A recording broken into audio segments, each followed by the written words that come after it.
Наш эфир продолжает выпуск новостей. В студии Сергей Михедов. Здравствуйте. Коротко о главных темах.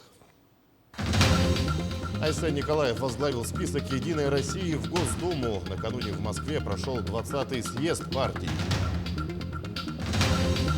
В СПФУ стартовала приемная кампания. В этом году она пройдет с рядом нововведений, чего ожидать будущим студентам. Борьба за секунды – это сражение за человеческие жизни в реальных условиях. Соревнования по пожарным дисциплинам прошли в Якутске.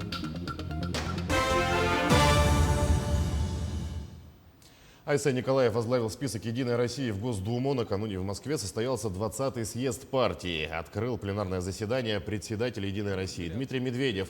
По его словам, основной принцип формирования списков кандидатов на выборах в Госдуму очевиден. Это результаты предварительного голосования. Президент выступил с речью перед делегатами и участниками съезда. Владимир Путин поставил новые задачи по развитию системы здравоохранения, образования и социальной сферы. Утверждены списки кандидатов на сентябрьские выборы в Госдуму. В региональную группу помимо Айсена Николаева вошли Галина Данчикова, Иван Луцкан и Петр Черкашин. Выступая на съезде партии, президент также предложил освободить семьи с 2 и более детьми от уплаты налога с продажи жилья, если они в течение года направят сохраненные таким образом средства на приобретение новой жилплощади. Как пояснил Владимир Путин, сейчас при продаже жилья, которое находится в собственности менее 5 лет, уплачивается подоходный налог, и порой вырученной от сделки суммы не хватает для приобретения новой жилплощади. 20 пожаров тушат в Якутии. Очередное заседание оперативного штаба КЧС сегодня провел первый вице-премьер правительства Дмитрий Садовников. По данным Минэкологии региона, ведут работы по тушению 20 лесных пожаров на территории 11 районов. За сутки ликвидировано 4 возгорания. Борьбу с огнем ведут 1350 человек и 140 единиц техники. Принято решение провести передислокацию сил и средств, исходя из пожароопасной обстановки. Кроме того, в республике начинает устанавливаться высокий пожароопасный класс температурного режима, поэтому муниципальные образования должны усилить профилактическую работу с населением.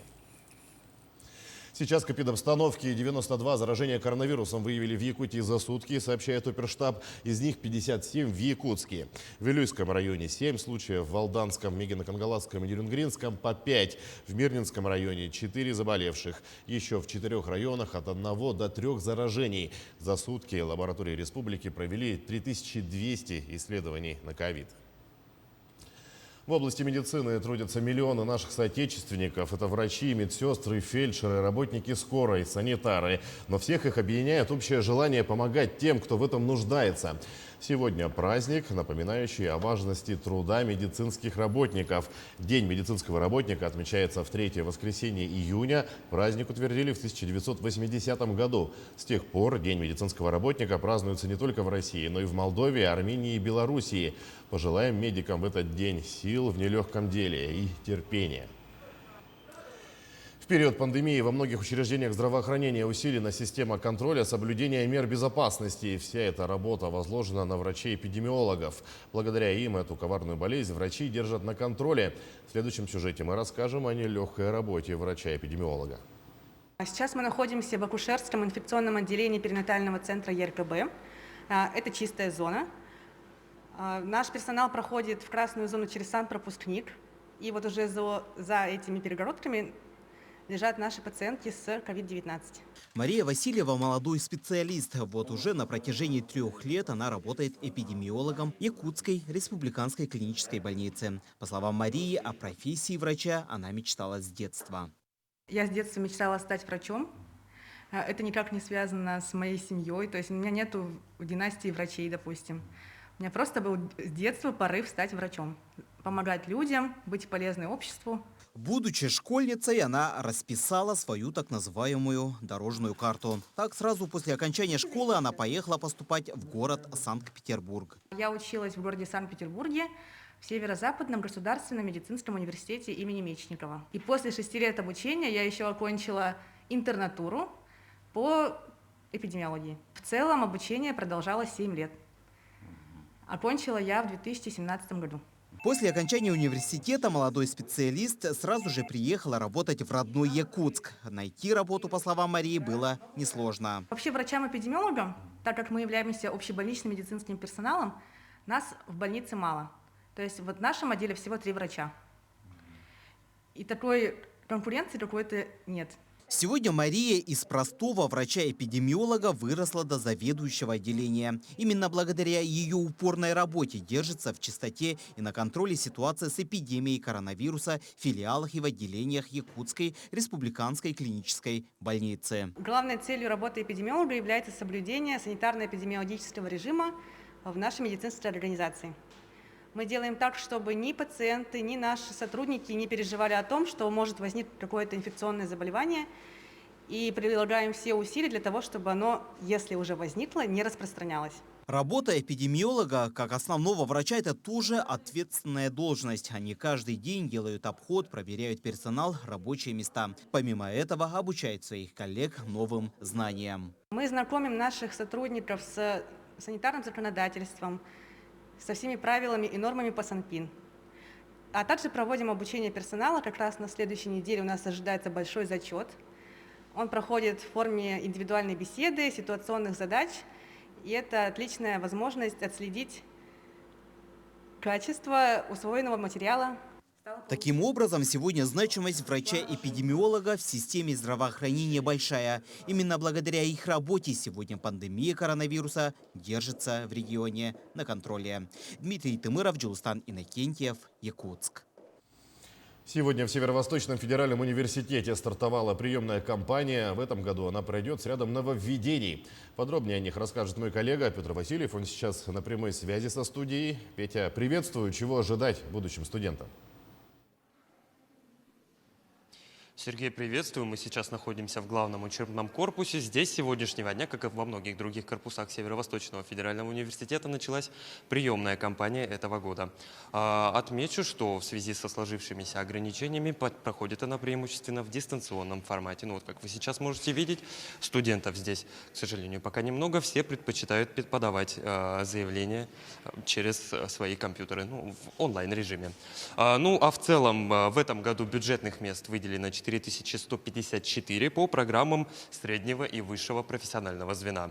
Неудивительно, в этом году большее количество бюджетных мест выделено в медицинские специальности. И, конечно же, с этого года в СФУ появляется ряд новых учебных направлений, в том числе строительство автомобильных дорог совместно с Китайским университетом, а также совместная программа с Высшей школой экономики. С этого года СФУ и ВШЭ начнут готовить специалистов в области финансовых технологий и анализа данных. Ну, что касаемо еще нововведений самой приемной кампании этого года, студентам, точнее будущим студентам, абитуриентам будет присваиваться индивидуальный номер, который они сдают вместе со своими СНИЛС. Так, как отмечают специалисты, будет легче отследить ход самой кампании. Ну, а подробнее об остальных нововведениях этого года нам рассказала начальник Центральной приемной комиссии Елизавета Ильина. Предлагаю послушать. У нас в этом году вся работа будет проводиться дистанционно. Мы будем принимать документы через собственную разработку университета, это личный кабинет абитуриента, и через портал госуслуги, то есть через свой аккаунт в госуслугах каждый абитуриент также имеет право подать документы. Ну, в принципе, мы сегодня начали прием документов через личный кабинет абитуриента, и по состоянию на сейчас получается порядка 35 студентов, то есть потенциальных наших поступающих зарегистрировано, то есть они только зарегистрировались, и сейчас на данный момент они выбирают возможное направление. А так поступило 16 заявлений на поступление, и получается у нас это первое заявление, это было именно на юридический факультет, в юридический колледж, и сейчас у нас есть заявление в Институт математики, в Институт зарубежной филологии и регионоведения, и в колледж инфраструктурных технологий. Это по программе среднего профобразования. Напомню, что в этом году приемная кампания в ВУЗ продлется до 29 июля, а для сдающих внутренний экзамен до 15 июля. Ну а все очные мероприятия, в том числе и написание экзаменов, здесь вступительных, пройдут с соблюдением всех необходимых мер безопасности. Сергей, к этому часу у меня все. Передаю тебе слово. Петя, спасибо. Это был Петр Васильев с информацией о старте приемной кампании в СВФУ. А накануне ботанический сад университета распахнул свои двери для гостей «Сиреневой субботы». Это очередное мероприятие фестиваля любования цветением саханами. Собравшимся гостям удалось увидеть редкое явление в Якутии – цветение сирени. Также для посетителей сада провели познавательные экспресс-экскурсии, мастер-классы по плетению каната и по вязанию узлов. Кроме этого, на открытом воздухе прозвучали чарующие звуки флейты и хомуса.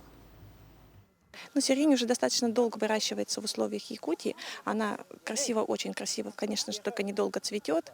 Очень дает такой дивный аромат, который разносится на многие метры вокруг.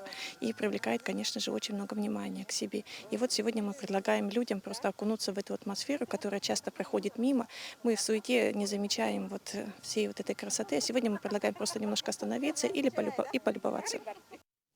Во втором Лигойском наследии торжественно открыли бюст и сквер, посвященный 250-летию общественного политического деятеля, родоначальника Степной думы, главы Барагонского улуса Ивана Мигалкина. Степная дума – первый орган самоуправления Якутии. Действовала она 10 лет. В результате ее работы была изучена демография региона, признано право владения землей якутянами. Также Якутия вошла во всероссийское экономическое пространство. Жители Усть-Алданского района гордятся именем Ивана Мигалкина. Бронзовый бюст – это работа скульптора, заслуженного деятеля искусств Василия Сивцева. Памятное место открыто по федеральной программе «Комплексное развитие сельских территорий». По линии Минсельхоза выделено 1 миллион 300 тысяч рублей. Также свою лепту внесли местные власти и жители второго Лигойского наследия. Мы работаем в рамках нашего оргкомитета, посвященного 250-летию Ивана Емельяновича Мигалкина, основателю Степной думы, первому его руководителю, родоначальнику. И нужно отметить, что здесь все мероприятия, которые были у нас запланированы, часть из них выполнена, часть завершает свою работу. И сегодняшний день это одна из тех основных событий, которые посвящены именно юбилею Ивана Емельяновича Мигалкина. Думаю, что сегодня актуально для подрастающего поколения знать свою историю, знать истоки развития местного самоуправления, ну и, конечно же, создавать новые предпосылки для развития нашей республики. Соревнования по пожарным дисциплинам можно по праву назвать одним из самых зрелищных видов прикладных испытаний. Борьба за секунды – это сражение за человеческие жизни в реальных условиях. Затем, как проходили пожарно-прикладные состязания в Якутске, следила Надежда Саханская. Пожарно-спасательный спорт – это единственный вид испытаний, где в основу спортивных дисциплин положены профессиональные навыки пожарных и спасателей. Он появился еще в 30-е годы прошлого столетия. С годами спорт пожарных претерпевал изменения и становился достаточно массовым видом. На этот раз в Якутске соревнования состоялись на учебно-тренировочном полигоне города Якутска. Эти состязания проходят в память подполковника внутренней службы Егора Никитича Заровняева. Товарищи офицеры, спортсмены, сегодня мы проводим ставшими уже традиционными соревнования в память о нашем коллеге, сотруднике Федеральной противопожарной службы Егоре Никитиче Заровняеве. Егор Никитич начинал службу, так скажем, в нелегкие 90-е годы. Начинал именно в этой должности с учебно-тренировочного полигона. Соревнования проходят в 3 дисциплинах. Преодоление 100-метровой полосы с препятствиями, подъем по штурмовой лестнице на учебную башню и боевое развертывание. По итогам первого дня в преодолении 100-метровой полосы с препятствиями среди мужчин первое место занял Петр Габышев. Для него преодоление подобных препятствий не новинка, а опыт, полученный во время испытаний, нередко приходит на помощь во время выездов. На службе помогает, конечно, пожарный прикладной спорт. Она отличается, например, та же штурмовка, подниматься штурмовкой, например, да? На пожарах тоже используем штурмовую лестницу. Также прокладываем рабочую линию, получается, 100-метровка, да? От разветвления там на 2 рукава рабочую линию протягиваем. Та же самая схема, только тут на соревнованиях спортивные рукава, а не боевые.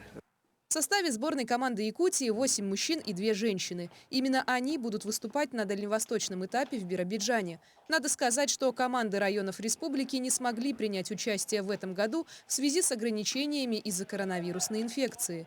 Изнурительные тренировки и ответственное отношение к делу – залог успеха команды. Тренировки проходят каждый день с 10 утра Ну, у нас как бы на зональных соревнованиях на чемпионате Дальнего Востока занимали призовые места. Боевой настрой, отличная физическая подготовка и дух товарищества. Возможно, именно это поможет подняться нашей команде на более высокие позиции. Ну а результаты межрегиональных соревнований будут известны уже в первых числах июля, когда наши земляки поедут защищать честь якутского пожарного спорта в город Биробиджан.